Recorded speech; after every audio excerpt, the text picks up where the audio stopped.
want to open the floor for comments and discussions. I originally was going to do like 5 and then panel 5, like that type of interaction. Does everybody feel okay with that? Absolutely. This is not a presentation in which people are responding to a presentation. Absolutely. This is supposedly a discussion of what's happening, and I think everybody might wish to participate in this, and it might be better if you just go around and let people give their response generally. Maybe I didn't communicate well. I'm sorry, you misunderstood me. I'm sorry, you misunderstood me. I'm sorry. Open discussion for everybody. Does anybody want to share? Omar? Oh. I'll do it if you. Okay, let me introduce myself. My name is Sid Greenfield. I'm an anthropologist, and I've been doing research in Brazil probably for a longer time than most of you have been on the face of the planet, as you can see from looking at me.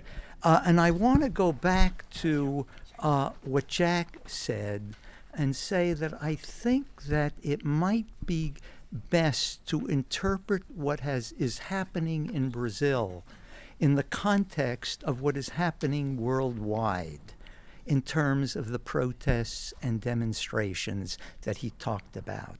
But I would read this as saying that it seems that people throughout the world are responding to a set of social institutions that have come down from the European Enlightenment, particularly economics and politics, that seem not to be working in terms of the promises that have been made. And I think what you find, if you look around, in each part of the world, people are reacting to their own distinctive culture histories, but there's the common theme. And I think part of the issue is, and part of the difficulty in the process is that when we talk about these institutions, we're very good at talking about politics, and everybody can jump in and talk about their reaction to local politics and what is happening. But I find it fascinating that there is little understanding of the economic arrangements we live by, and we've sort of permitted these to become a technical specialty that only economists really understand. So I think if we went around the room and talked about this, most of you would be very conversant in talking about Brazilian politics and politics in other parts of the world even, but you'd have great difficulty in talking about the underlying economic arrangements by which we produce and distribute goods and services, that when you get behind the politics, this is what most people are frustrated by and complaining about. And I think what becomes very important, just as a side message, is to pass on to most of you who are involved in academia that I think it may be time. This is not a prediction I'm making about what's going to happen any place, but a statement that until we begin to rethink the Enlightenment and the institutions that were created in Western Europe and spread around the world, primarily by the colonial powers and through colonialism, until we begin to rethink these institutions and come up with alternatives. And this is going to involve a lot of hard intellectual work, because when you think about it, the protests, whether they're in the United States or in Europe or in Brazil, aren't accompanied by a vision of some alternative that people want to put in place. They are basically complaints about things that aren't working.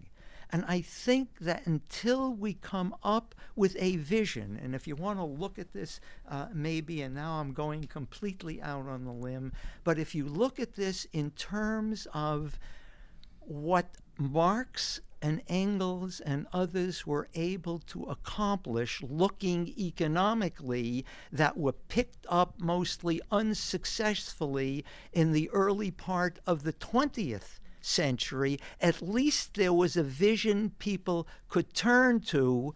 Then we can go on and say it probably didn't work any better than the system that we're working with. But until we can come up with some alternatives to this, I think we're going to sit here and say we really can't predict what's going to happen. But I look back and say, you know, in 1968, the world was going on and there were protests like this, and they petered out, and the wonderful result is that the right wing took over and figured out ways through the kind of process I'm suggesting, through think tanks and the organization of the right. What they were able to do was take control of this economy and increase what is happening in the frustrations of people around the world. So let me just stop with that and pass it on. Thank you for sharing. How about the text stack thing is? The text Yeah. back? All right. Great, thank you. Okay, so I have 1, 2, 3, 4. I'm gonna make this real short. I highly recommend to check out the film "The Kiss of the Spider Woman" because that was pretty much a film that was that took place during the dictatorship of Brazil. It came out in 1985. I remember when it first came out, but I just highly recommend all of you to check it out if you're younger than me. It's a good film. I have 4 questions. I'm not going to make this long because a lot of people have a lot of questions. One is that romanticism of the dictatorship of the 1960s and 80s. Is that true that there's been a glorified the focus on the dictatorship during this uproar or the revolt that's taking place in Brazil? Oh, okay. Yeah, but I'm gonna like to also show concern about that as well.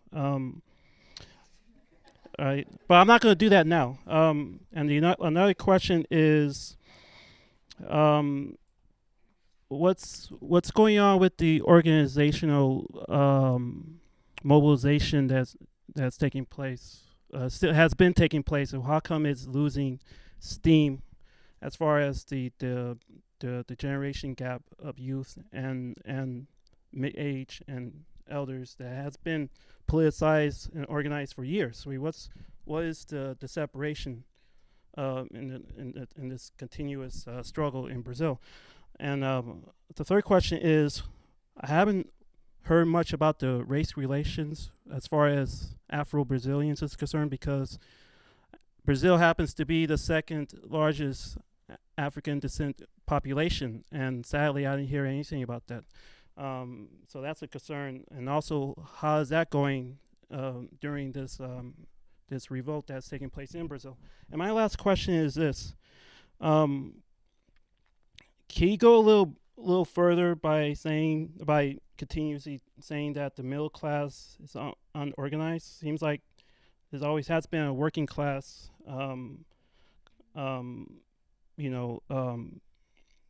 building within Brazil, but the middle class seems to me middle class is just a class division within the working class or the unconscious working class within Brazil. So can you go a little further to explain clearly about the unorganized middle class? Thank you.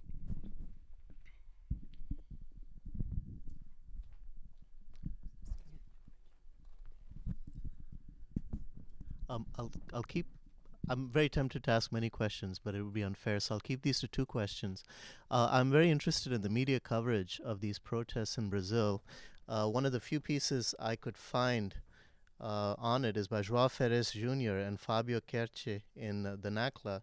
And my reading of their report seems to be that the media is painting this as very much a sort of a effort to create greater instability, for which we will need a more stable center-right or right force in response. But the implication of the article, as I hear it, perhaps I'm being unfair, is that the protests are perhaps not really a tremendous critique of the Workers' Party, and are in that sense being easily manipulated, while all the comments I've heard seem to indicate that there is a lot of popular discontent. So I'm trying to square this, but I'm also trying to understand how the Brazilian blogosphere, for instance, is discussing this. That's one question. Second, none of you actually discussed, and it's not to fault you, but none of you actually discussed the fact that this is happening in a very specific context where some are seeing this as a global reaction to a certain form of neoliberal urban policy. So the mega events are painted in some readings as part of a new way of reimagining the city. David Harvey, of course, has spoken about this in many specific ways. So if that reading makes sense, then what's happening in Turkey and what's happening in Brazil are part of a phenomenon where people are mobilizing to react to a way in which the city is being reimagined as a neoliberal space. Now, if that makes sense, then it also links up to a certain way in which Brazil these days sees itself not only in comparison to the United States, but as part of the BRICS in comparison to India, Russia, China, and possibly Turkey and South Africa. So my question, the second aspect is, are we looking are you all actually saying that the mega events were not a credible trigger for what's going on in Brazil at the moment? Or are they actually in some way also playing a role within the mobilizations going on there? It's her here and then you. Which mobilization is going on? The ones in Brazil specifically, Rio and Sao Paulo. Rio and Sao Paulo. Around the triggers for the rest of the country? Within triggers for the rest of the country, but even within Rio and Sao Paulo, I'm interested in, do you see these as a reaction to the mega events, or are they actually a long-term reaction and the mega events are in that sense irrelevant? What do you mean by mega event? The World Cup and the Olympic Games. The World Cup. They're the jargon for it. There is a statement or a word that synthesizes, in my opinion, how did all this came up, and this word is vandalism. Vandalism is a word that synthesizes what the dispute is all about, and these numbers. I mean, 1.5 million in the streets, and this we have to go back to the history of MPL to understand why did this word, this particular word, who turned out to be a joke right now? Like everybody, it's the most heard word in Brazil by now, like vandal or vandalism, and it's good to look carefully to the use, the spread use of this word to understand what's going on. So if we understand the MPL history. Yeah. Yeah. So the spread use of this word says a lot of the nature and the dimension of this movement right now. Why? This movement began in 2005 in student movement, and it was part of the one that began this movement was unsatisfied with the strategies of the left parties in the streets. So the left parties used to say, animated the crowd throughout the universities, like, okay, the United States imperialism, and let's go to the streets, let's protest. And when the students went to the street, the left parties like, okay, let's do pacific things. So this represents, the vandalism word represents a dispute around the strategies of the left, militants in a general way. The one that, PSTU, PSOL, and the left part of PT used to do a lot of movements in the universities, but when it has to be with directly with the protests in the streets, they were like they stepped back, and then. And that's why I'm saying that vandalism is a word, a category that says about a dispute around the strategy. I mean, how we are going to fight against, the private companies and this new liberal govern who are who are turning the workers' life more precarious than already it is. So, it is a critique, and in another way, the spread use of the word says a lot of the dimension that took out. So the attacks, the attack against the left party's flags, means that it's not only who does have like right opinions who attack this flag. So it's important to know that these people on the street are not looking forward an election necessarily. They are looking for other ways of participating. So a whole reflection around institutions will be important. Not only changing PT or not changing PT, or taking out Cabral of the government of Rio or Alckmin or whoever fascist is under control right now. And the massive reflection and turning upside down who is the vandal says a lot of the repressive way of the Brazilian state to deal with popular manifestations in Brazil.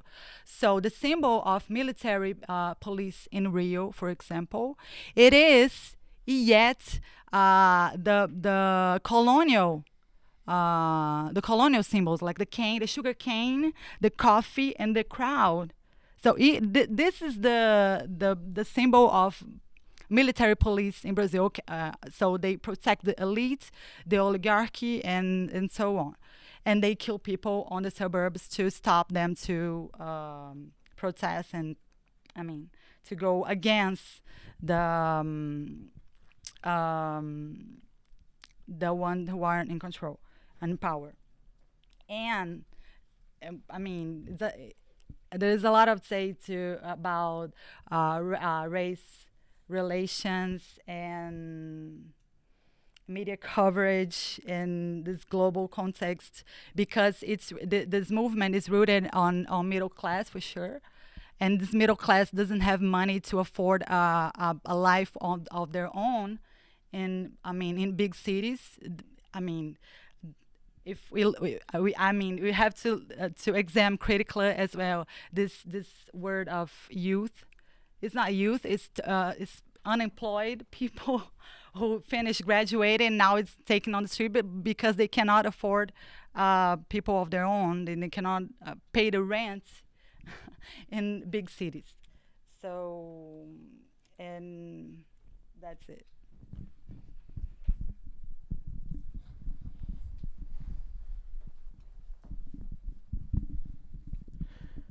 My name is Eric. I am a track worker for the New York City Transit Authority, where we have been publishing for over 11 years an openly communist bulletin for transit workers and others, Revolutionary Transit Worker, supported by the League for the Revolutionary Party, which I hope will have a role in the building of a Leninist and Marxist party in the United States. I think that it's definite that it's the world economic and political crisis that's having these reverberations in Brazil. In Brazil and in the United States, it looks like the capitalists are sitting on tons of money. Why the hell don't they just invest it productively and give people jobs? I think that what's going on is that the amount of profit is astronomical. The rate of profit in each country and on a world scale is going down. So it is not possible for the ruling classes to invest that money at the profit they think they need. A lot of the money, therefore, goes into speculation, for example. In speculation, it might redouble, but that's based on no real value. It's fictitious capital. Let me move on from that. That's the background. And the response of the ruling classes of all countries, and even in places where they're temporarily united, like the European Union, is if they can't make a profit out of investing where they used to traditionally, they will cut back on the working class. That's the only way for them. It won't work. However, it is the only avenue they have, and this, I think, is the background for a lot of the uprisings. In Brazil, I think that, people have said a number of things we have to recognize as to the nature of the Workers' Party is that, especially in the federal government, they have never governed alone. They have always governed in coalition with one of the center-right capitalist parties, and this is very important. If you're governing in coalition, claim to be a workers' party, you're governing in coalition with a capitalist party, the capitalist party any time can say, oh, you want this government to continue? Withdraw all those slightly progressive-sounding laws you're thinking about. So they basically hold the government hostage. But the Workers' Party invited this. The Workers' Party wants to be able to say, oh, we'd like to help you more. Oh, but these capitalist parties, with whom, of course, we have to govern, or we won't have a majority, they won't allow it. So this is an important thing to understand. I think that there are a lot of people who want to fight in the Workers' Party and in the CUT, the main labor union in Brazil affiliated with the Workers' Party, and that in order to fight side by side with these workers and others and convince them of the need for a new party, a revolutionary communist party, I think you need trade union unity. I think it's a shame that unions in Brazil are splintered and fragmented, and I think that in the coming events, it will be necessary to fight. Revolutionaries should fight for trade union unity, but the way to start putting that forward may be, not in Brazil, not sure, the way to start putting that forward may be for inter-union committees that draw in the masses, draw in the ranks, where revolutionaries say, we hope this develops into trade union unity, and to bring in all the workers, the poorest workers, the slum dwellers as well. Finally, I think that a general strike is a slogan it's been coming up a lot in Brazil. It makes a lot of sense. And the purpose of such a general strike could be, I'd like to hear what people have to say, could be to demand that, for people that still have illusions, that the Workers' Party live up to its own program, which includes, among other things, the 40-hour work week. In Brazil, there's a 44 or 48-hour work week. Demand that there be a 40-hour work week, or less than 40 hours at the same pay. And this is something that workers could mobilize around. Revolutionaries would take advantage of that situation to point out that to win such a gain and keep it, to keep such a gain, you can't depend on elections. You may run in elections to publicize revolutionary program, but what you need is workers' socialist revolution. You need for the working class to seize state power in Brazil, throughout the continent, and through joint activities, such as a general strike, which is going to come, I think, not long from now, within, probably years rather than decades, maybe months rather than years. Revolutionaries should take every opportunity to win the best elements to the revolutionary party that we're going to need.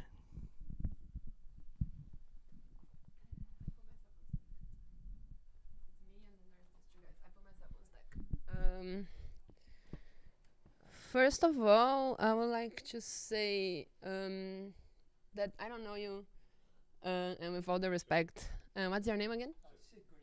Sid? Okay, yeah, with all the respect, I think it was really disrespectful how you cutted the facilitator as she was speaking. Yeah, and you were exactly saying what she was about to say, that we wanted this to be a conversation and not a top-down, lecture. So as she was saying that, you could have heard to say exactly that, which shows, I don't know why, but no trust that she would be able to say something like that. And she presented herself as the facilitator of our meeting, and she's the first woman to have the microphone. So this is very symbolic. And I think it says a lot about how we do politics and how we want to do politics. We want to transform. Like, we don't want to have top-down lectures. We want to have conversations. We want women to have the microphone and be respected. On that note, following what Jack was saying about Occupy and about, the real crisis of the movement 2 years after the explosion of it, that we have a very lack of, what was the word you used? Lack of organization. And yeah, that's true. But I think that there is something about this kind of movement that refuses to be institutional, which is a different kind of politics that that is created, which is, I don't know how to call it, but maybe everyday politics. The politics of everyday life, the politics of a conversation like that, and how we go about creating our spaces, which is something that is very important. And I think that it's my hope that is something that can be generated in Brazil as it's going, regardless of whatever happens when the World Cup comes, and regardless of who is going to be elected after that, regardless of, who PT is choosing to be in power. Not that that's not important, and it is. And I'm glad that this conversation is happening. But the other thing that I think that we should also look at, and which I look at, and I'm hopeful that the process of these uprisings, the process of Occupy, the process of all these uprisings is important in itself, and how, how these networks are being created and how they operate.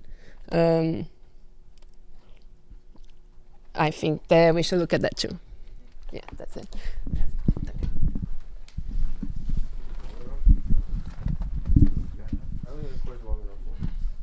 I'll just speak up. It's a small room, but It's it's being for the recorded. recording. It's important to use the microphone. Está na lista já.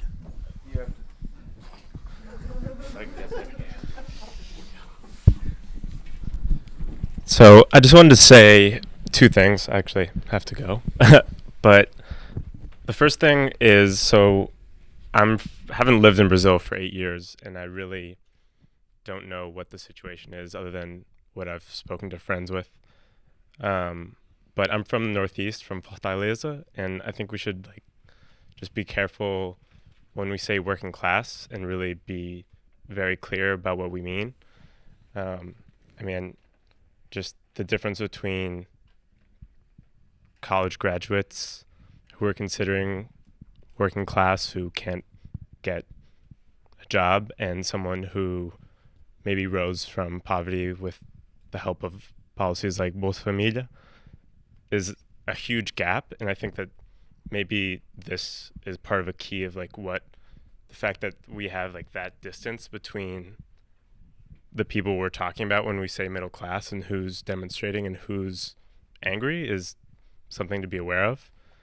And the other thing is não são 20 centavos, são 500 anos. I think something that you can't forget about is, and especially in the Northeast, is the culture of colonialismo, which is I think something that permeates every aspect of Brazilian political culture. And you can see aspects of it, albeit democratically imposed, in something like Bolsa Familia, in that there's an expectation that you're giving something to people with an expectation to get a certain electoral result. So yeah, that's it.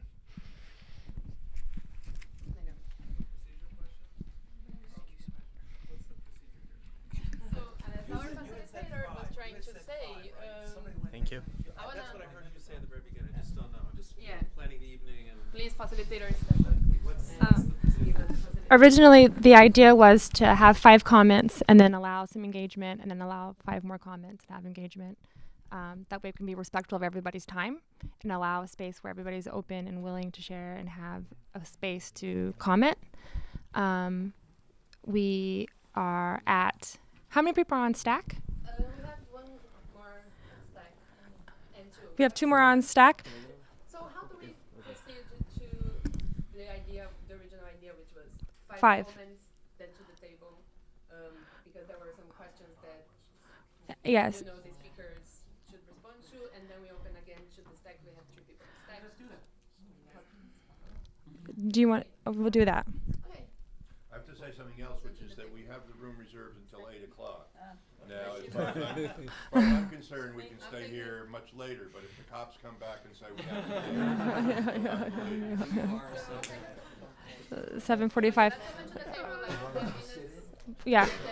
So we're going to open it up to the table for 10 minutes. Is that enough? Does everybody agree with that? Melissa, don't you think it's better than just the 3 of us, the remaining?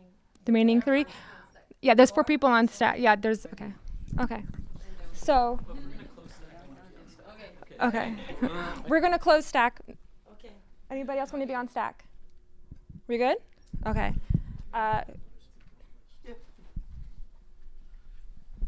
So to clarify a thesis to Jimmy also and put some issues here. First, when I talk about the Workers' Party, I must stress that the Workers' Party in the last years, maybe, but it's not clear now, lost the monopoly of the streets.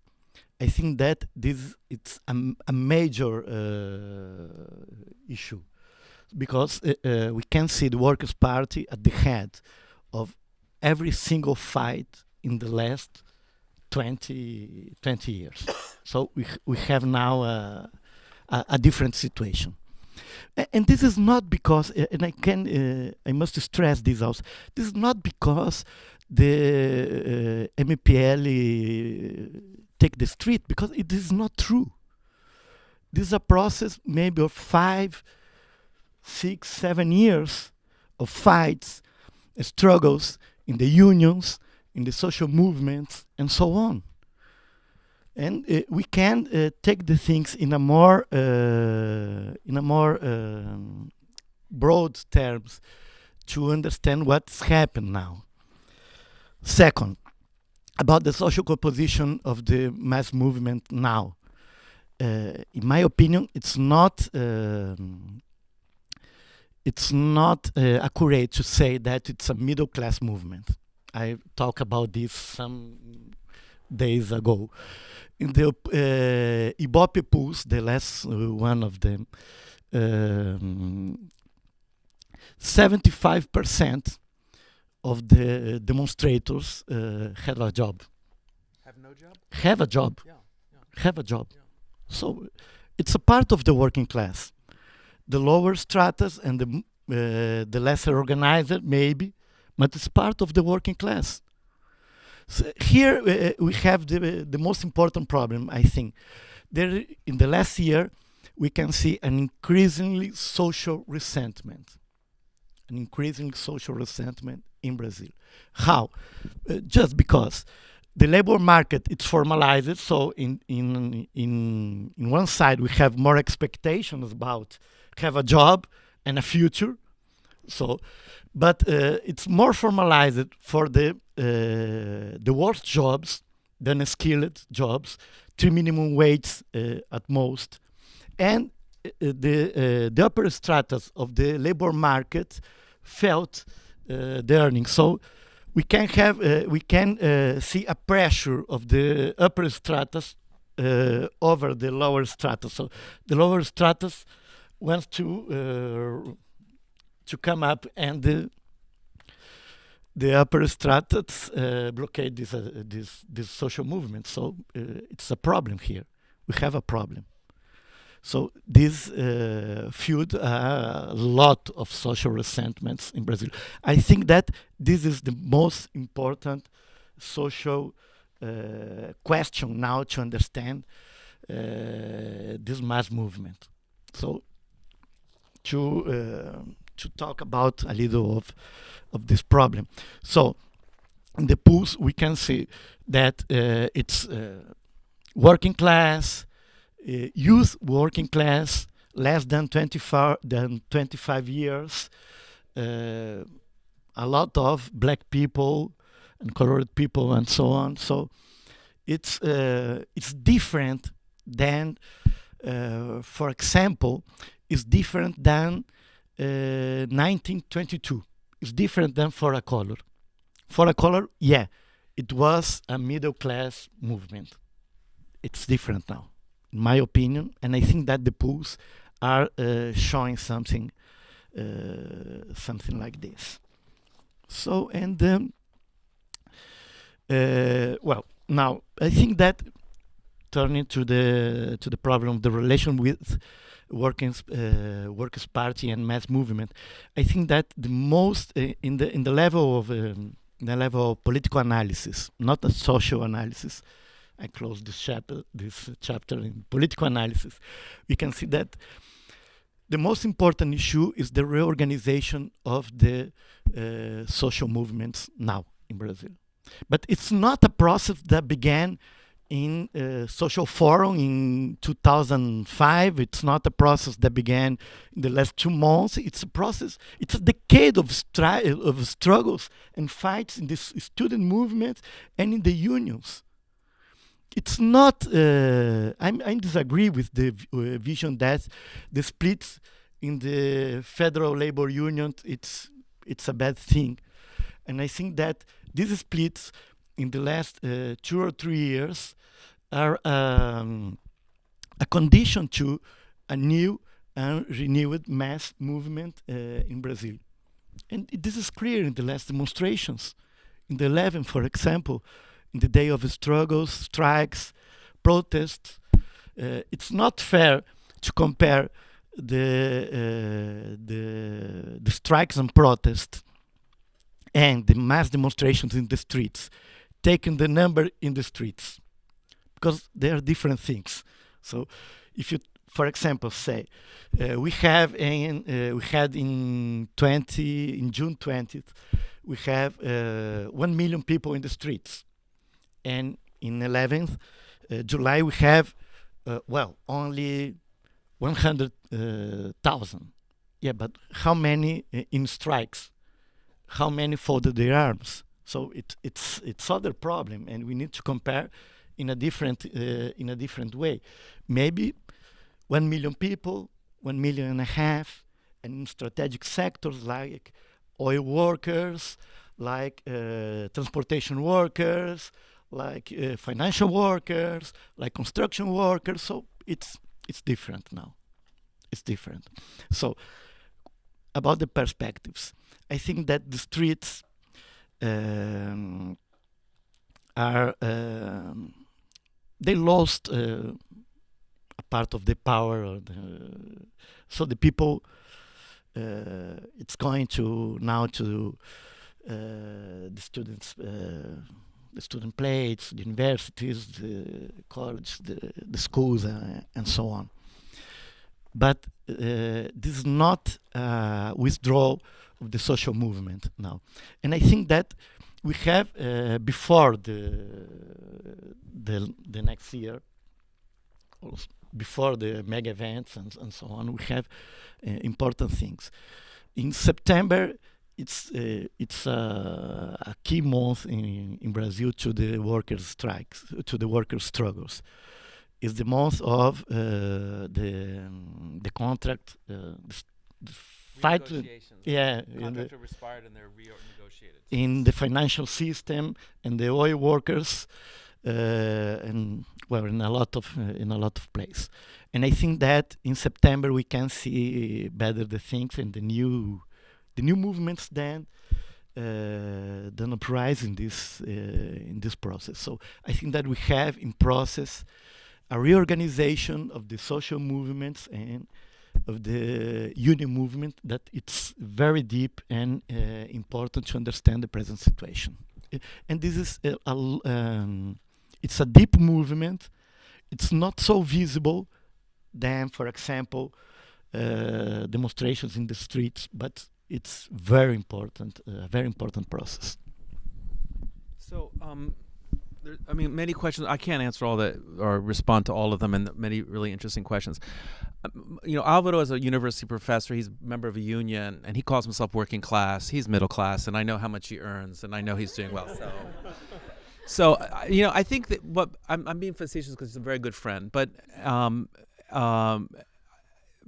there's multiple things happening at the same time. That's why it's confusing. So I still believe that the core of the demonstrations in the major cities around the country were primarily sectors of the middle classes understood broadly, and that parallel at the same time there are increasing inflation, frustrations with cost of living hikes, rent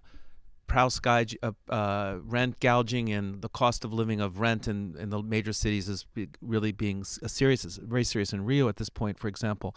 And so you have at the same time the labor movement mobilizing and organizing the strikes. And part of that, to a certain extent, like the CUNY doing that, to me is part of the ways in which the CUNY, the Central Union of Labor, which is connected to the Workers' Party, is very much linked to negotiating and pressuring and putting pressure on the party and the government that they see as theirs. And so I think it's a different phenomenon that's happening at the same time. And it reflects, as you say, a long series of crises with people's confidence in the Workers' Party of all kinds. I think I understood what you were talking about vandalismo in the context, and maybe for people who aren't following the debate, it's a little confusing to understand this. All of the demonstrations that occurred that I'm aware of were peaceful in being organized, including from Paso Libre, and at one point became violent. And the violence was probably by 5 different kinds of phenomena at the same time. One was the black box and other groups that have a very clear ideology that direct action violence anonymously will confront the state and will cause social revolution. And I think that there are other kinds of currents which are anarcho-libertarian, to use a terminology which means really nothing, that are kind of see that kind of direct action and that confrontation, graffiti or turning over a bus, is somehow going to change things in a very important way. And they're there. They're not at the core of the mobilizations. They go to the front of the mobilizations. They cause the provocations. They cause the media. At the same time, the police egregiously have been overreacting to these demonstrations and being very violent, especially the PME, as you pointed out, and have really provoked a lot of the horrible things that have happened.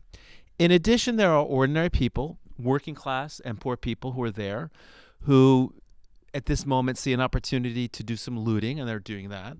And I think there are clearly other groups which are organized, who are already organized crime, or people who are already organized in alternative ways to earning a living by violence, who are using these demonstrations as an opportunity to do that. And if you know Brazil and you know the coding of Brazil, you see what people are dressed and what they're wearing and how they're covering their faces. Clearly, these are people who, at another moment, might be drug runners or something, and they're involved in this too. So those are all happening at the same time.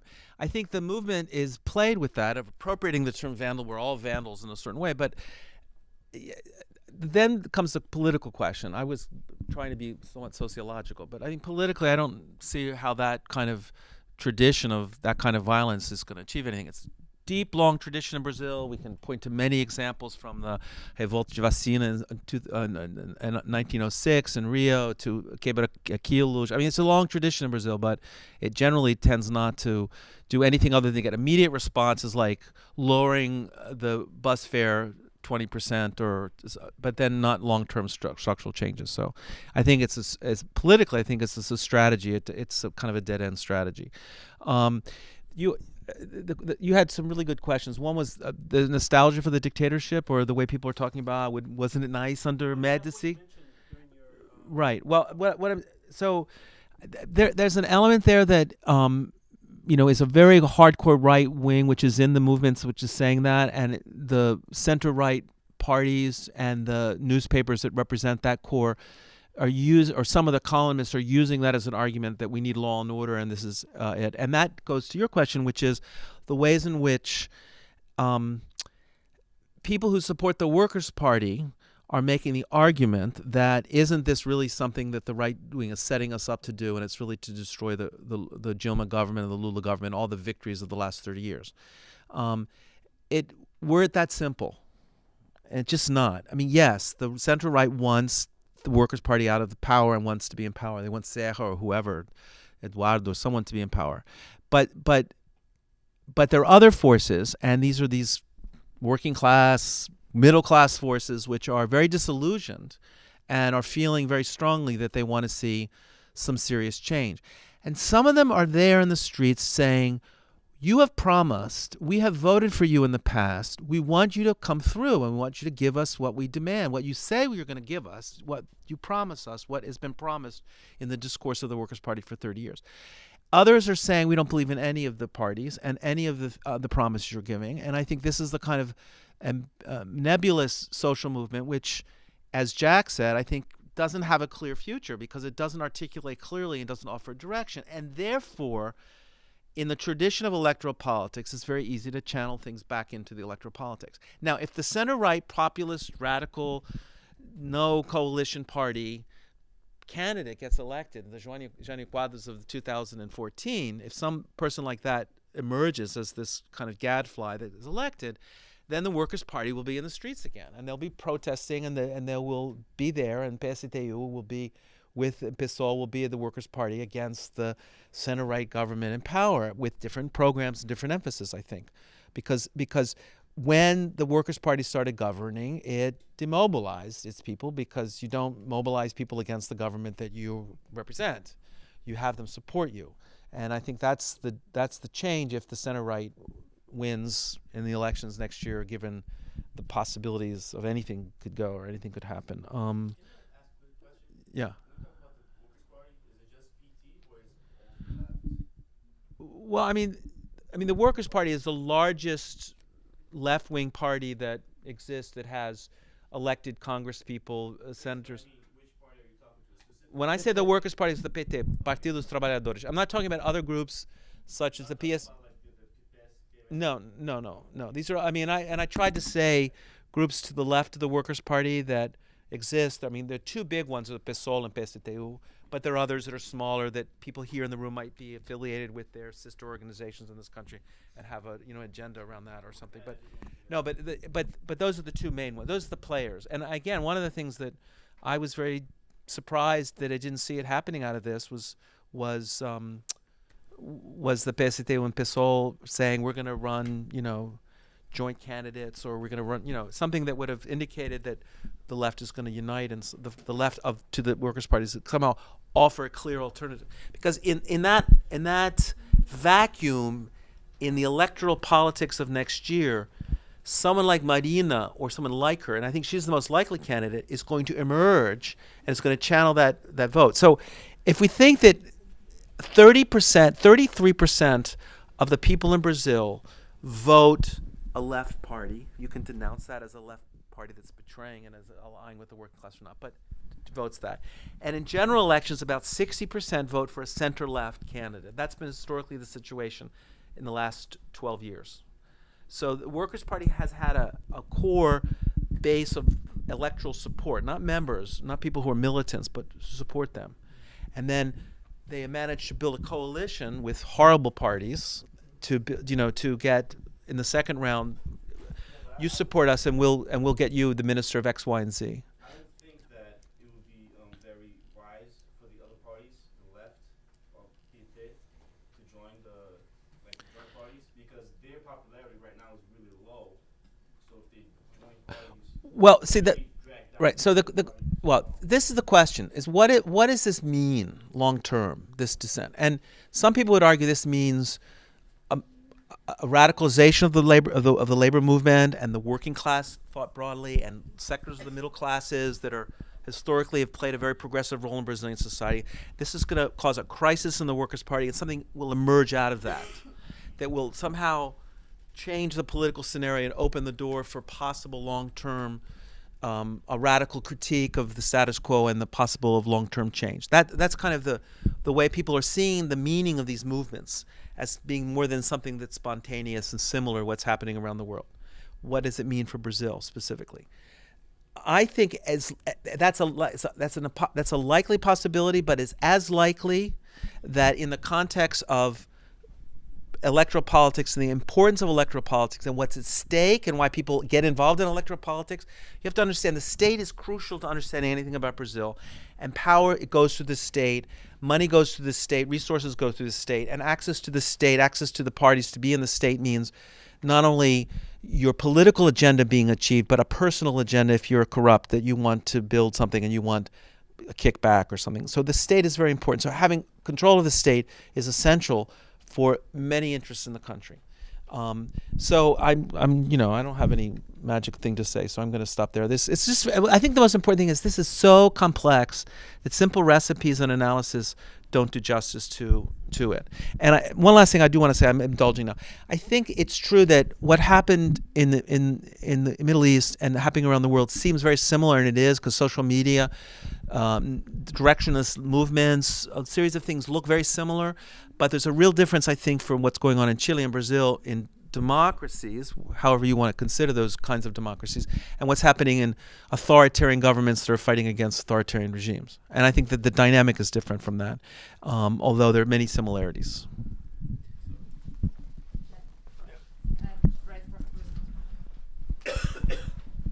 Okay, I want to be very quick because I know we have a few more people wanting to speak, and we don't know how soon we're going to be kicked out of here. And I have to say, in my institutional role, I'm responsible for everybody to leave, however much we might want to engage in an act of disobedience, and stay here. I ask you out of consideration for me not to have that enter your mind tonight. I want to make a couple of very quick points. First of all, one of you back here made this point, and I want to emphasize it, that the concept of class is often really harmful rather than helpful to analysis because it has so many different meanings. The working class of the Levantamento de Geral was a very different working class from the oppressed professors at the University of Campinas, who are faithful to their union, as Jim suggested. And both of them are very different from the working class of the industrial workers, of the oil workers who are drilling the pre-sal and so forth. It's very hard, it's impossible to characterize them. And when we hear about Brazil having brought 30 million people into the middle class through Bolsa Familia and stabilization, regularization of the labor market, we have to interrogate, what does this middle class mean, and is there any reason to believe that there's a consistent political position among them? We don't necessarily have the data to answer that question, but I think, as I say, the term class can be confusing as often as it is helpful.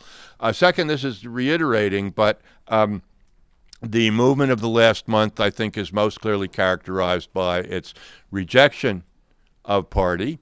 The PT, as Alvaro said, has lost the capacity to mobilize in the streets. And it didn't just lose it in June. It's lost it over a decade of being in power. And even prior to that, you see signs in its, inching closer and closer to power. You see signs of trying to demobilize popular movements, either through co-optation or outright rejection.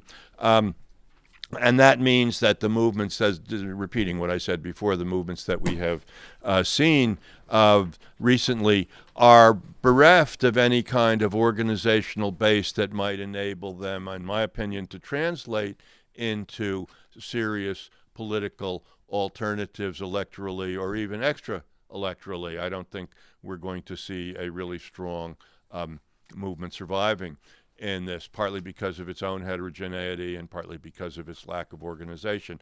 I do want to bring up one other point that I wouldn't have thought of as being so relevant to our discussion of tonight, but I think it has to be recognized, and that is the fundamental shift in the electoral base of the PT beginning with the 2006 election. The PT used to have its biggest majorities in the South and the Southeast. It now has its biggest majorities in the Northeast.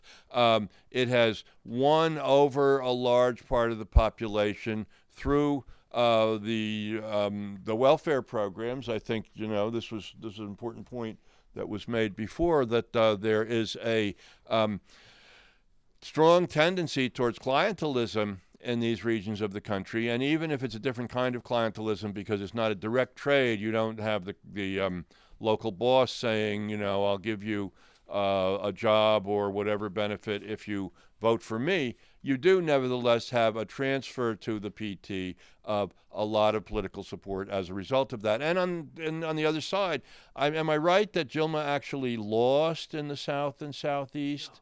No. If you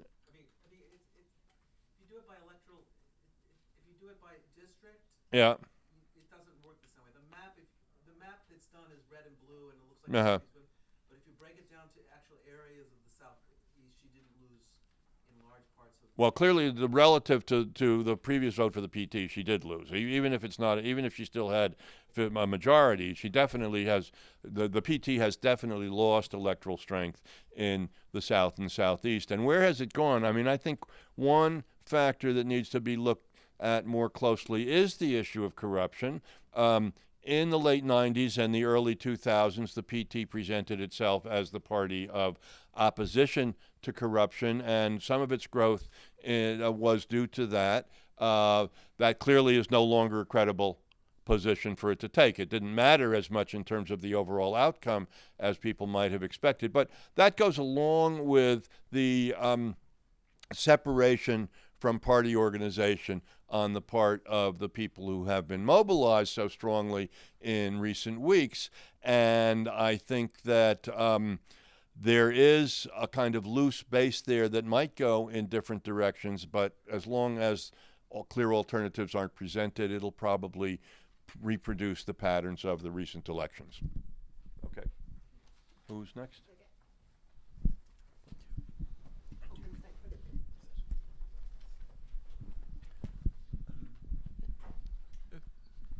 Maybe. Sure. Yeah. I'm sorry about it. Next time we need a boom. Yeah. How many people do you have? 4 people. 2 more people? How 4? do you think it's 8:05? I said, as far as I'm concerned, we can stay here until somebody comes and tells us to go. But if they do, we have to go. Which would be around which time? No, it's if they come. If they get. Oh, okay.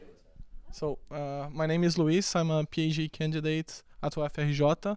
I'm a visiting scholar here at Columbia University. And I have a couple of questions, one related to the other, and some remarks regarding these questions.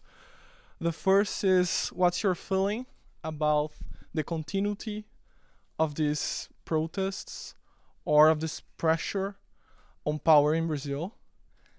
And more than that, and it's related with something that Alvaro called passive revolution. That is a characteristic in Brazil. I used to call that the conciliation tradition of politics in Brazil. If this protests and these pressures continues, especially like in the next year, key year because of the elections, how do you think political forces in Brazil will try to capitalize that? Given that this is very traditional. And if you compare, for example, how Brazilian authorities reacted to these protests, what happened in Portugal, in Spain, Portugal somehow, or Greece, or other democratic countries, it was pretty different because nobody publicly opposed to the protests. Quite the contrary, they tried somehow to get it into their agenda. So this is something important. And another thing that like some remarks regarding that, how the Workers' Party specifically will try to capitalize that. If you take, for example, today Lula published an article in New York Times praising mostly the protests. And it is very important because these protests somehow pose a threat on a narrative that has been created by PT that started like in the second tenure of Lula, like a very optimist wave, like Brazil, the emergent economy, Brazil being very successful, being an example for other countries and for the progressive forces in the world and everything, and like the Olympics and World Cup, it has a relation with that. And like some months ago, like in the commemoration of the 10 years of PT in power, of the Workers' Party in power, there was like a try to build up this very successful, or this narrative of PT as the face of the new Brazil. And this is completely in threat. If you take like the persons on PT who are already thinking on the election, they really don't know exactly how to do. And it's related as well, like it was the first time in Latin America that the left wing came to power with PT in a very, how would I say, a very good economic scenario, like with the swift in the terms of trades of the commodities and everything, international liquidity. It makes like the distributive conflict much more manageable these last years, and it has changed. Like probably the trend for the next years will be completely different, and the distributive conflict will be much more difficult to manage, and it will pose a threat to the Workers' Party way to govern, like this way not very conflictive and everything that was consolidated probably like in the end of the first tenure of Lula and in the beginning of the second. So it was basically that.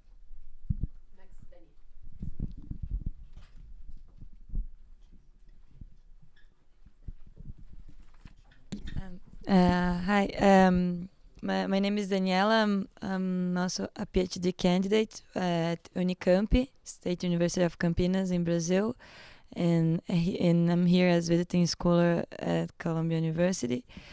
And I would like you to explore more what you understand by crisis, because you spoke about different things in different point of view, but one thing that I seen that is an agreement is that Brazil is passing through a moment of crisis, a kind of crisis. So I would each of you to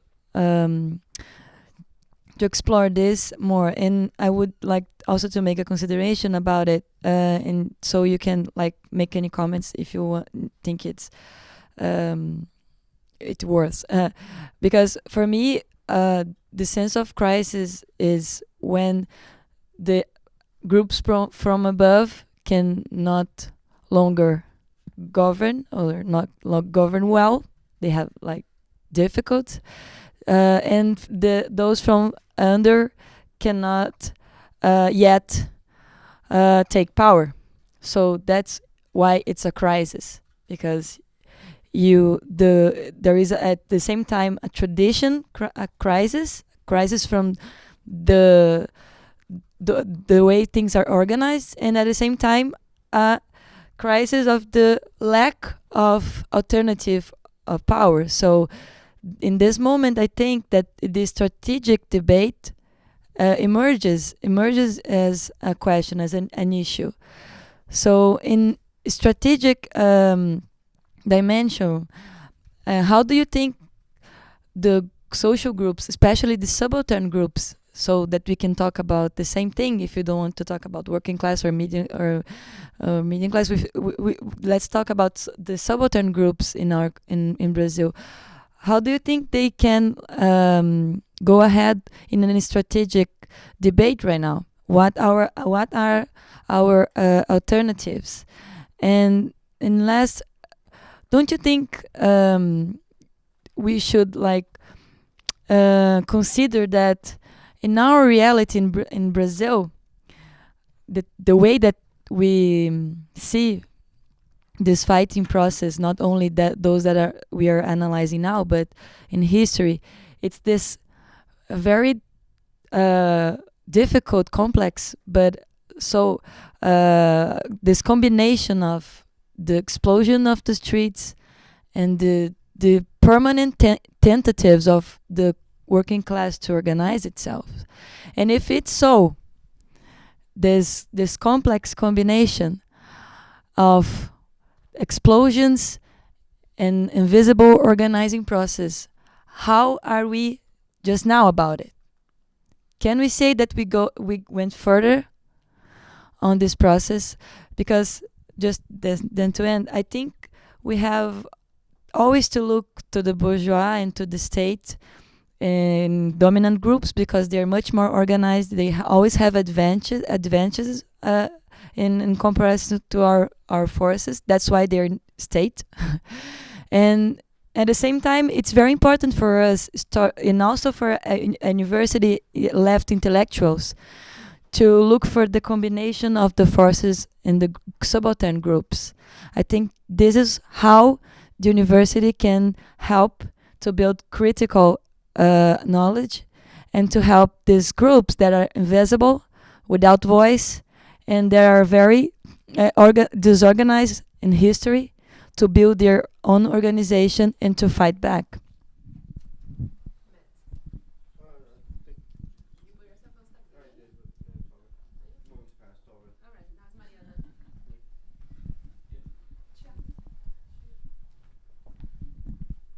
Thank you. And I have one comment, one question. So the first comment that I think the level of analysis that we have been making here are analysis on the national level, and I think that in Brazilian politics, the local level is extremely important and relevant. So not only because the municipalities, they are part of the federation, so they have a lot of power. They have taxes which are paid for them, and they are also responsible for distributing most of the social service and social welfare for the local people. So I think when you look at this level, then the struggles, they become even more complex and even more diverse. Jim mentioned the case of Belo Horizonte, which is the one that I have been following most closely because my friends are there, and there the movement really channeled through as something against the local government. It's a very right-wing local government, and they occupy the House of Representatives, and they have been now setting up horizontal assemblies which are really trying to enforce local chants. So I think this is a very important level in terms of examining what are the power relations and what are the possibilities of this movement to go and move forward. And then the second question, I think is particular to Alvaro. I really enjoyed your analysis, and then I was thinking, so to think forward on your analysis, when you talked about PT and practical classism, so social movements were extremely relevant for PT's success, electoral success, right? So all the social movements, especially landless movement and all these big movements which were there under the umbrella of PT and enabled PT to progress and come to power.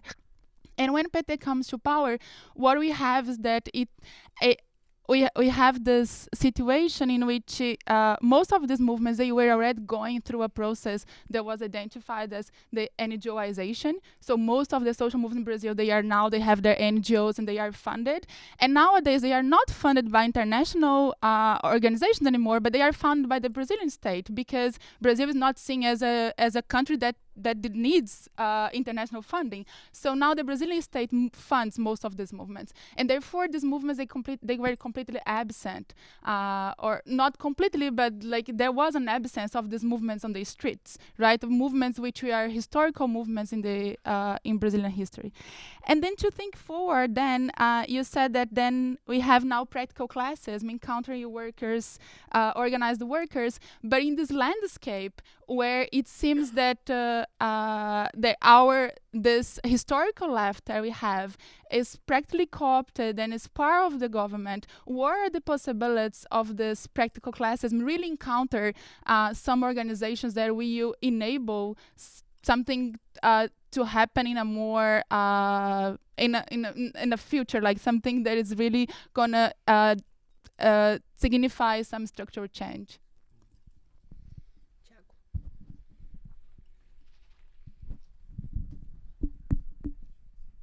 So I think what I'm going to say has a lot to do with what Dani said and what you said. You know, here we are discussing what seems to me to have been, you know, an eruption of political sentiment coming from a popular,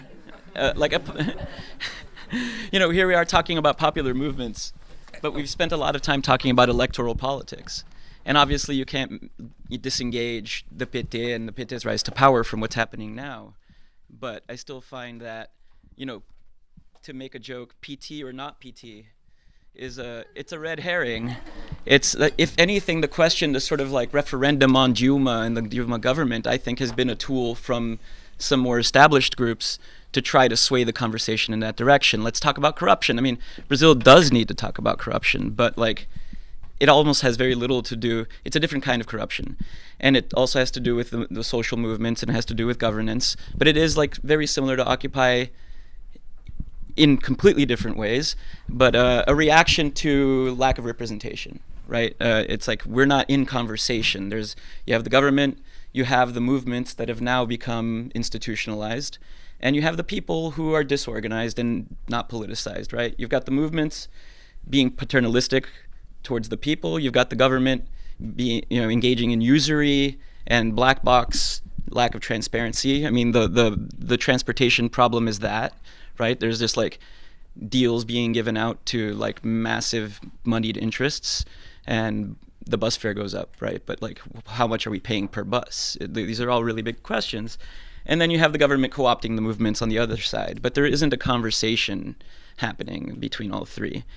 So it's that question of like what work gets done for who and why with the resources that are available. Which then brings me to like the one thing I see happening with my lack of, understanding of the situation and my lack of proximity to the situation. I've been living here for a long, long time.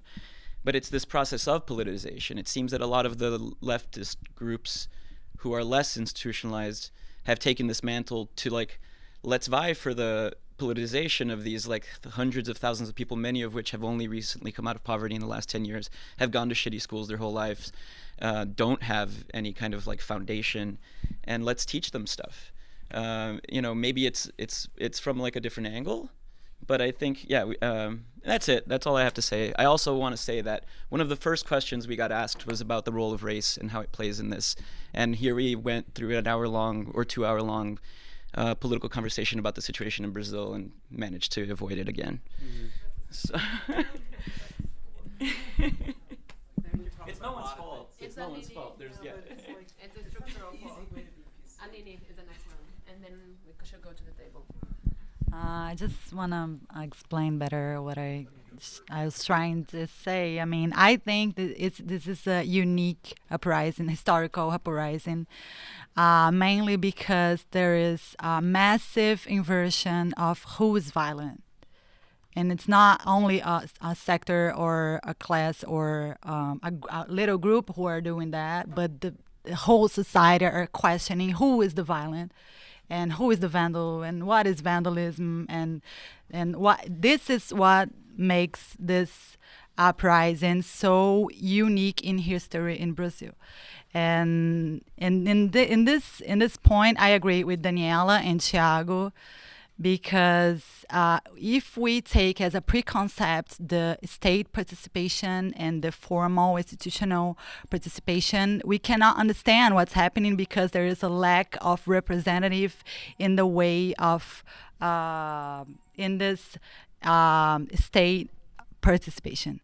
So, I mean, one example of this is that in Rio, people attack Caveirão, this cool car. And this image is like represents a lot of what's happening. They attack a huge black car with a skull on it that murder people and threaten people in the slums in Rio. So, I mean, this has to be about what people are understanding about politics instead of who is gonna be elected in the next election or not. I mean, I don't think this is going to stop at all. Right now in Rio, every day there is a protest. There has been a protest right now, and it's becoming habits and a politic culture that I've never seen before, and my father neither. I mean, it's not only. I mean, that's it. I think we should look forward to examine what people are understanding about politics instead of taking the election as a preconcept of voting. Open to the table and then we open for stacks again. Is that okay? You start this time. Most of my career as a sociologist has been dedicated to studying social movements, and I've also been very active in social movements, many different ones, and I strongly sympathize with a lot of movements and look to them as a transformative force in both culture and in politics. And yet, I have to say that more often than not, I am disappointed. And I'm disappointed because their effects are often limited, and there are a lot of structural reasons for this. So when I hear these last comments here, I have to, Gramsci talked about optimism of the, pessimism of the intelligence, optimism of the will. I'm afraid my intelligence invades, and I have to offer a lot of cautions here. Let me again, first of all, say there are certain very important social movements in history in different countries of the world that have had an enormous transformative effect, and we could go on about that. But on the other hand, if we were going to ask, why do most social movements not live up to the promise that they seem to have when they're at their peak? There are several reasons, one of which has to do with the perception of the participants, who are usually the most active reporters. And if you're in a social movement, it seems like it's the most important thing in the world, and everybody you know is engaged, and everybody is committed to the same goals and vigorous and active in defense of those goals, and it seems like you couldn't possibly fail.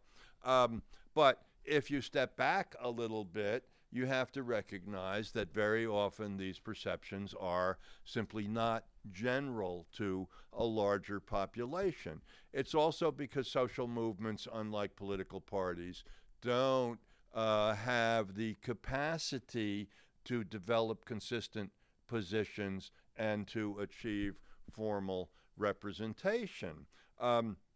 If we look at the protests in Brazil in the last month, we find that there are a number of issues that have arisen, that have been represented, that clearly we recognize that in some very general sense, justice is on the side of those positions. And it seems that once they get a clear articulation, as they have in these protests, that there has to be a response. It just doesn't usually happen quite that way, and a part of it is the very amplitude, the very heterogeneity of all the different movements and demands that come out all at once. It's very hard for the movement to achieve consensus on exactly where it's going to go. I do want to say something about the idea of crisis. Crisis is obviously a very overused term. And sometimes a crisis means that the ruling class is incapable of governing. Sometimes it just means that for the moment it's divided in how it's going to respond to a particular issue of the moment. And if you look at Brazil today, I don't think we can say that the ruling class is incapable of governing. There's a difference, of course, between the ruling class and the people who are actually in government. But if we look at the behavior of Dilma and of the Brazilian government over the last month, clearly they've been confused. They haven't known how to respond. They have made some concessions. They've said we're going to take all the oil revenues and dedicate them to education and health. They've lowered the bus fares. And they've talked about plebiscites and referendums and one thing and another, which, as far as I know, the latest word is that none of that is actually going to happen. So they don't know how to respond, but they can give a message that will at least calm things down for the moment, which is to say it's not a systemic crisis of the kind that you were raising, the impossibility of governing. So I think that the question, why are we in the course of an evening discussing social movements, why do we always come back to the PT and its electoral chances in the next election?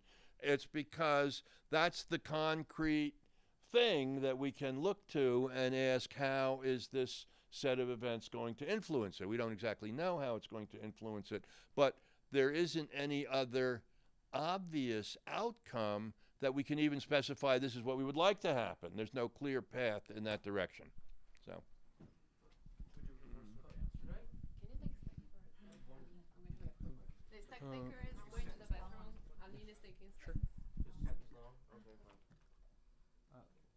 But it's on the table, right? Yeah, we're on the table right now. You want to go on stack?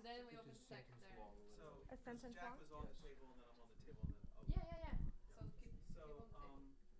So one of the reasons I didn't answer your question about race, which is a very important one, is because I didn't want to do injustice to this complex question in 1 minute or half a minute. So I did not see any specific slogans or articulations of slogans about race, questions about racial demands that are being made in Brazil about affirmative action and other things like that. And I think partially because that's a very complex debate that's going on in Brazilian academia and in schools, not just in universities now, about how to overcome long-term racial inequalities, where there's lots of debate and division about what's the best way to overcome that. So it wasn't articulated clearly. Now, that's a very superficial way of talking about race. There's another way about who was involved and what racial composition, what that means. And to the extent that given the cities, certain cities have large populations which are Afro-descendant who are in the lower middle classes, and the working class mobilized, those people were present in these demonstrations in important ways.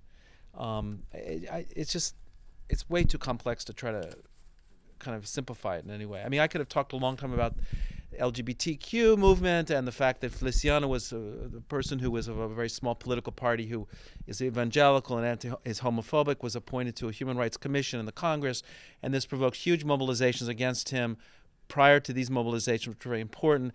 And the ways, on one hand, LGBTQ demands were in the demonstrations, and people are saying "vai tomar no cu," which is a very homophobic comment at the same time. And so, it's just these complex. I think the crisis is a crisis of understanding right now of what's going on, of what's happening. And I think a lot of people coming with a political vision already beforehand read into it what they wouldn't want to read into it, and therefore predict the future based on that. So if you in the PT, you're seeing it's a way to destroy Dilma and to destroy, it's a right-wing conspiracy to destroy Dilma. If you're to the left of the PT, you see everything within the context of imminent revolution or radicalization and mobilization. I think one of the core things we haven't talked about enough is the way in which young people who have never been involved before, as you say, are involved in a way that's broader than the protocol in terms of the social classes of those people, much more broadly participatory. And that's partially because the Workers' Party has not known how to mobilize those people and bring them in, and it hasn't had a policy towards integrating those people, so they don't see themselves as a part of the Workers' Party. But tens and thousands of them, and all of my friends, all supported or voted for the Workers' Party or were in it at some point, and their pastors are no longer there and were at the demonstrations. So they're part of a left, thought broadly, and they'll vote, or they'll vote consciously not to vote for someone within the context of protesting against the vote in the elections. And I think I'm trying to think of a revolution that changed social structure in society that was happening in a democratic society, and I can't think of one. Someone could give me one as a name afterward, just not now, but help me with that one. Because generally social revolutions occur when there's an authoritarian regime in place. That's why I think the conditions for what's happening now are not revolutionary, but are much more broadening a kind of notion of what is democracy. And the democracy is, we were promised a lot, and we're not getting it, and we want it. And we don't believe that these politicians can do that. And we need to radically change the whole structure of how representation and governance occurs. But there's very little concrete ideas about how that can happen. And so I think the local is very important. I'm really glad you made that point.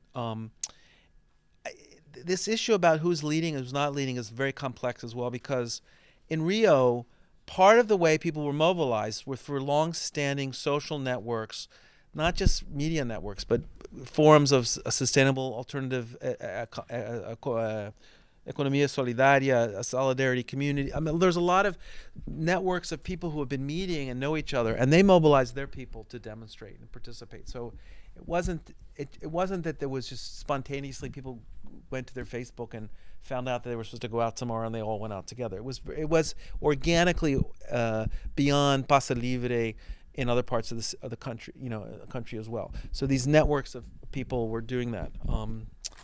And what was the other thing, I guess? And I mean, like it or not, I mean, I'm not talking about politics. I believe that electoral politics is the solution, but that's the name of the game. It's the name of the game next year. It's not. I mean, it might be disrupted or become a part of a crisis if the World Cup provokes significant mobilizations that demobilizes people. But unless there's going to be a military coup, which there's not going to be, and there's going to be an election in October of next year, either Dilma, Lula, or a wild card like Marina or a Serra da Vida are going to be elected. And that's what's going to happen. And they're going to control the state and the ministries and all the resources. And if the center-right gets elected, you meant 1 minute. If the center-right gets elected, then I think the Workers' Party and other people will be in the streets against this government, as they were in Belo Horizonte, because it's a center-right government. If it was Pimentel, they would not be the Workers' Party people, and a lot of those people would not be in the streets. They would be not in the streets defending Pimentel or defending whoever was the PT prefeito. I think that's the difference. And I think, yeah. And then, the Northeast is another whole very complex thing, with each different protest having to do with the ways in which the governor or the municipal person was in power and doing things and protests. And finally, you're talking about Rio a lot. I don't know if you went to see the newspaper, but there was a wedding. Everyone saw that, right? It was like the daughter of a big bus company owner, and they did it at Copacabana Palace, and it cost 3 million reais, and it was like this huge protest against that. So I think that's going to happen because we're in a different tone, but I don't trust that as sustainable. Could you put the microphone a little bit closer? Oh, well, I'm finished, so I don't need to. We'll see. Well, I'm a political scientist, and by profession, we made prognosis about the past and not the future. So, yeah, it's difficult to talk about the next election, the next elections. But in some terms, I agree with Mariana about the political relevance of a local level. For example, in São Paulo, I think that Alckmin sent the troops in the 10th of June against Haddad and not against the movement. Yeah, and it was a problem because he miscalculated the process. So, in fact, he fooled the mass movement and. Do people understand what he said? If you don't know Brazil, what is he talking about? Yeah. So Alckmin is the governor. He's center-right, and Haddad was the working. Not just you. I'm talking generally. And Haddad is the person of the Workers' Party. Just as a technique, so you don't get nervous. And Haddad is the Workers' Party. So what it means that Alckmin did that was to discredit Haddad, who rose from a low ranking to get elected, to make him look bad, and then it backfired because it provoked demonstrations. And then the press got pissed off because some of the journalists got hurt, and therefore they took advantage of that fact to go. I'm sorry. No. And I think that this local level makes the thing more complex. So in Brazil, it's a very important thing. Also, for example, in Porto Alegre and Rio Grande do Sul, it's a huge problem. This. So, but I want to talk about other things. I think that it's an interesting analogy with the 1968 May in France, because in October, not of course not about the impact of this movement, but it's important to think that in October of that year, De Gaulle won the election by a large margin of votes. So the government was the same before and after 1968 May, but France not. It was another country, it was another relation, another balance of forces, another student movement, another union movement, and so on. So it was a different country. And I think that we can think that in this way, the next elections. I can't see some alternative in the horizon. And maybe the extreme left is not a good alternative in the next election. We have I talk we have because I part of the of the extreme left in Brazil. So we have a vote barrier that and the competition of Marina that can channelize the protest votes. So and these protest votes in Brazil maybe 10-15%, and Marina, I think that could be something like that, maybe. She has also evangelicals yeah, who are supporting yeah, yeah. So it's a problem to the extreme left. But I remark this: it's a change now in the social movement, and this is important. And in this point, the power of the left forces, it's more visible, it's more clear. The unions, the oppositions, the student movement, and so on. So this is different. I think that for example, in Occupy, here to talking with a little bit with Jack, how? Because we have in Brazil a left student movement, very well organized, decades of organization, at the basic level and in national level also. And you have a strong left unionism, and this is very important. It's very different than here. So this is the basis, I think, to the reorganization. Only a few words about the passive revolution. I think that one of the main characteristics of the passive revolution is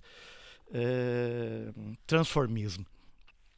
Antonio Gramsci called transformism the process of absorption of the leadership of the mass movement into the state apparatus. And I think that this is the main characteristics, the main process, in the mass movements in the last 10 or 12 years. So, for example, the landless movement, now it's part of the state apparatus.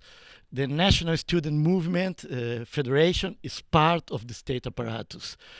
The National Labor Federation, the most important, are part of the state apparatus. So this is a different thing. But we have an independent student movement, we have an independent union movement, and so this is what we can see now in the streets, in the strikes, and the demonstrations, and I think that this is a novelty now.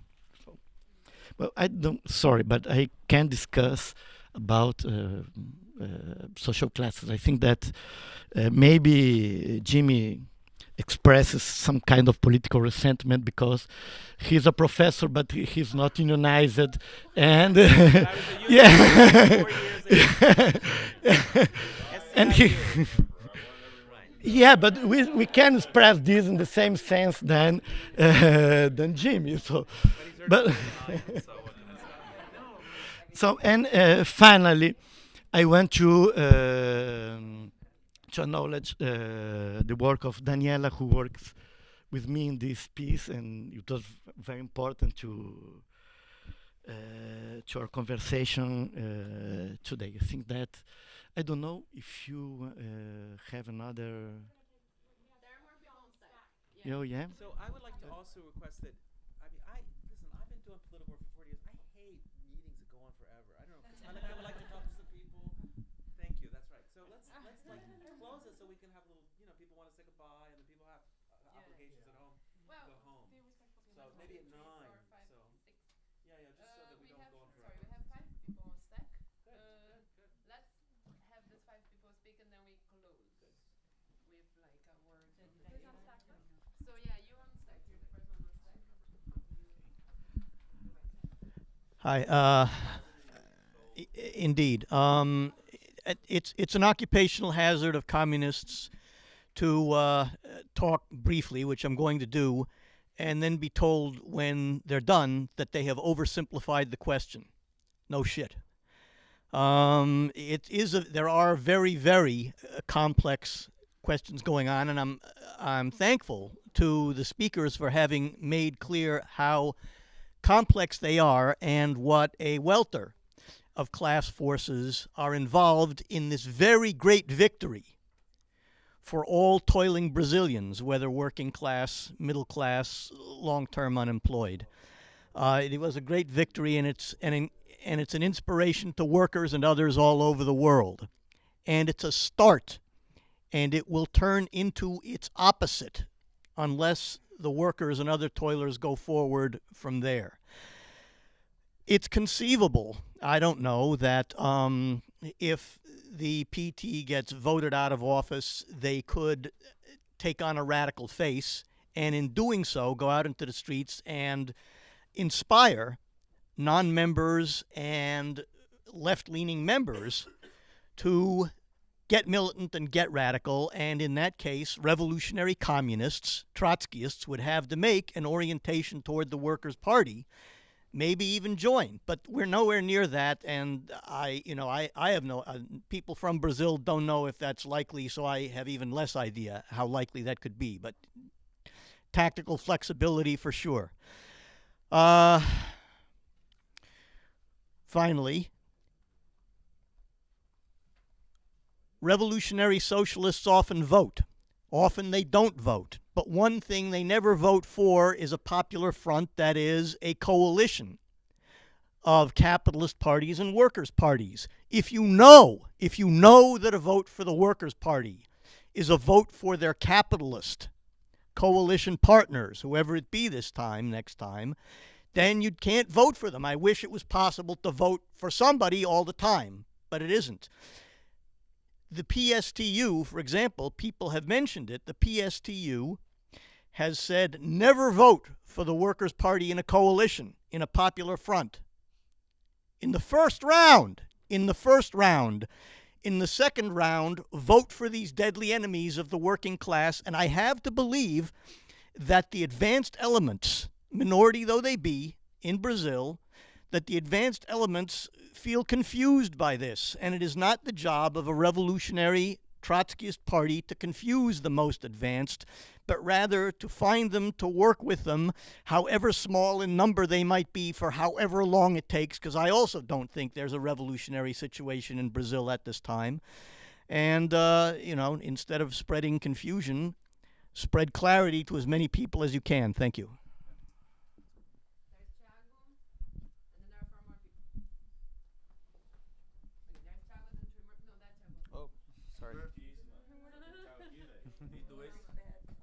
Pode chegar mais perto? Não, tem um fazer aqui, não. Hello.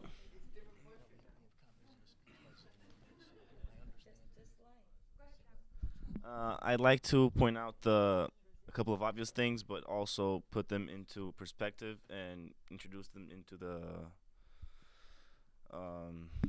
discussion, which is the how are people focusing only or mostly on PT, the Workers' Party, and blaming them for all the problems in Brazil, where, from years before, it was many other parties and many other politicians that also helped and contributed to the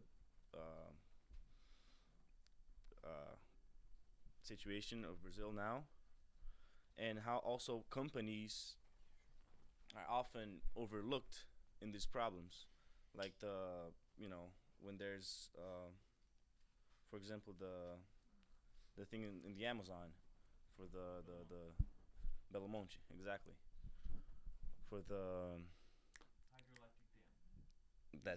hydroelectric dam, and all these other things that people overlook, and they go straight to the politicians and complain to them instead of looking into the companies, into this big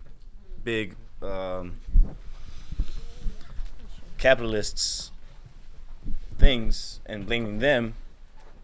And also, if you think that the Workers' Party PT is a right-wing party disguised as a left-wing party, because I see most of them in office, but they don't do much to somehow take away the hard capitalists from influencing the government in Brazil. They do a lot of quick fixes. They do a lot of, fast and quick things that people demand, but they don't do actual work or anything to, fix the situation. I'd like to get your thoughts and, start a discussion on that too.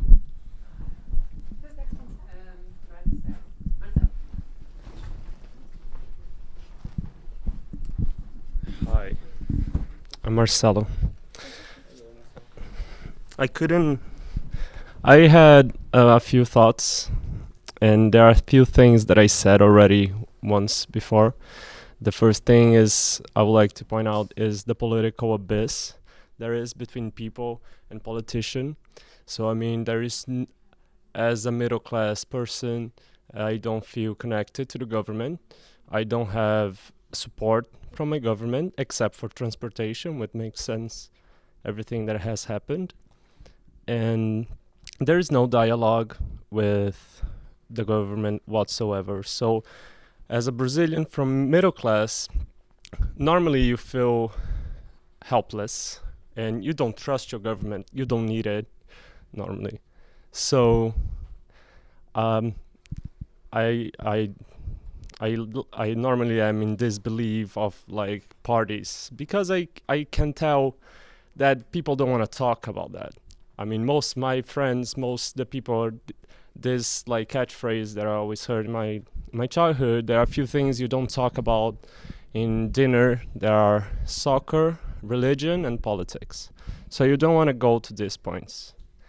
So I mean, it's really interesting to see like how people talk about left and right when honestly right now I think people should fight for ethics and proper use of money and stop corruption and not left or right. I mean, for me it just lost like the whole sense of what's left or right in politics in Brazil, because we're moving towards positive constructions and positive like actions for the government, for the population, and I think that's what people want, you know. And I don't know, I just wanted to point out that I think I don't predict the future, but I strongly believe that parties are going down, even like losing strength, and there is the whole mess that of people that are like these people that can be pulled by media and everything, and they just might, but people are in true disbelief with parties. And logically, for me, what will come after Dilma would be PMDB, because people would say we need to balance things. So after after 12 years of PT, maybe we should focus on something else. And that means, like, of course, no one is connected with parties anymore, but I don't know, I just see it a very abyss in all of this. Thank you. Who's next? Did you study in Brazil? Yes. Did you go to university in Brazil? Yes, I'm a psychologist in São Paulo, Mackenzie. Do you know it? Yeah, I don't really agree with Mackenzie. I kind of did it. I have to say it because I am strongly like not agreed with Mackenzie University politics. Yes, because yes, I went to a private university back in Brazil, and my family paid all my health insurance, my school all my life, and all those things. So I mean, I don't trust the government. I didn't have to. I mean, I went once to the public health, to a public hospital because I wanted to travel, and they gave me pills because I was going to Africa, something like this. So that was my only experience with government.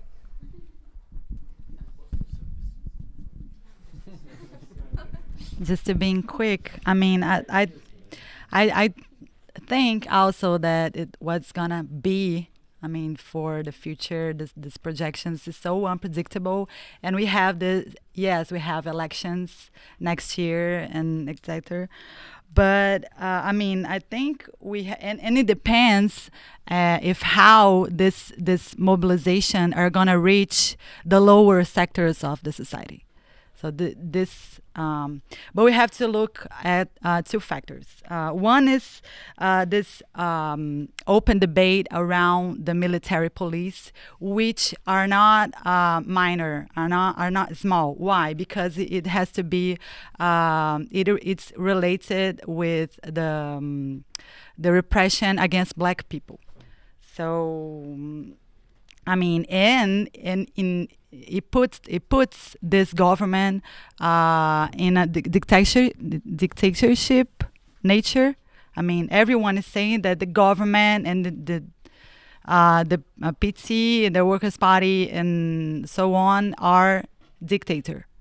So this is one point. And the other point is that everyone is saying that until 2016, we have a whole cycle of mobilization. Why?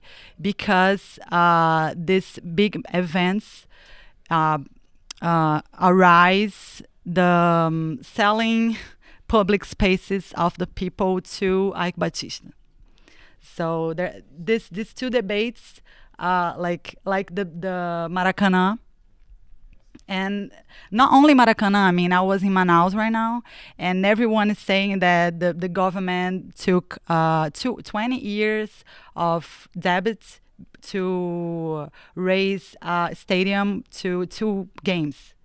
So this is gonna, until 2016, we have a long path. So and this has to be considered when we think about projections about the future.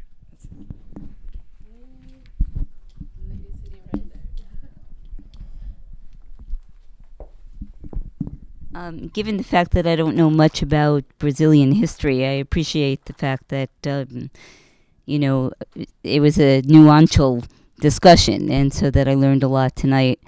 On the other hand, I think that every situation in one way is unique, and in one way is very similar to other social movements as well. The question of whether you're middle class, whether you're working class, whether you vote, whether, race, all of those things are not issues that are primary or solely in the hands of Brazil, but it's something that is, if you discuss this question with other people, you're going to find that these are the same issues that are, in the United States, and who feels middle class. I mean, very often the trade unions in the United States identify auto workers as middle class as a way of, sort of denying the question of workers in the United States. When the Verizon workers were on strike, their union leadership constantly identified them as middle class, and that they, you're taking wonderful middle class jobs away from middle class people, when in fact these people are installers and everything that we understand that are, blue collar workers and workers in general. So the conversation is, I think, important in the sense that I learned about localism and vandalism and things like that, but not unique in the sense that these are issues that are involved everywhere in the world. Whether you vote or not, and whether you vote, whether voting is going to become the issue of the day, which is, I think the speakers are sort of arguing that that's the only alternative for 2014. I mean, we don't know that. We didn't know that Brazil was going to break out. We didn't know Turkey was going to break out. We didn't know that most of these places all of a sudden, and I think it has to do with the international crisis of capitalism. It doesn't have to do with the fact that Brazil, has vandals or whatever. It has to do with the fact that people are not being served because capitalism is incapable of of actually serving the masses. So the question for me is, is there going to be a leadership that's going to direct this in a different direction, or are we going to be satisfied with saying that elections are the only alternative? Because, in fact, we don't know that. We didn't know this was going to break out. We don't know what the alternative is going to be in 2014. And I think it's an error on everybody's part to say that that is going to happen, because then that becomes an impediment to other things, because people just think then all that's possible is to go ahead and vote for the PT or some of the other candidates. And I think we just don't know, and that we shouldn't say that we know that when in fact we don't have any hard evidence, we don't have a crystal ball, and we can't say that, and we should not be saying that. In fact, I think we should be saying that we should be, seeking some other type of alternative, which in my opinion is a revolutionary leadership, which is why I disagree with Daniela, because Daniela is talking about the fact that it's the middle class element, the university students, who should be dispensing the ideas to the working class and, the lower classes in society, and it's the middle class that's the most attached to, besides the capitalists, of course, the description that this young man was talking about in terms of there not being parties and not being politics, in my opinion, is quintessentially middle class, which I think you would identify yourself as. If that's the case, we don't want that kind of politics to, insinuate itself inside of a movement that has potential revolutionary and working class movement. We want to have the workers come up with revolutionary ideas with a revolutionary leadership who's going to help provide that. But those people who are going to provide those ideas are going to be from the working class, with the idea that the working class needs to change capitalist society, because we know that although Dilma might be able to make some changes here and there, she might be able to make concessions here and there, which she said she did, it's only a matter of time before there's a smackdown against the workers' movement, because, in fact, Dilma and capitalism cannot deliver the goods. And so what's necessary, in my opinion, is now to start talking about an alternative. It's good to know all of the different aspects that are making up the movement, but it's good to talk about an alternative, about where this should go, and not be stuck with the idea that elections are the only solution, and clearly that's not been the solution in the past for the workers in Brazil. So I'm a little disappointed, because I would have liked us to be moving on in a different direction, as opposed to just the subtleties of Brazilian internal politics. I have proposed to my fellow panelists that we forego our final comments. It's 9 o'clock, we're an hour over time, and so I think we have to conclude first with a request that people help us restore the stacking chairs to the rack over there, and second, thank everybody for a very good discussion.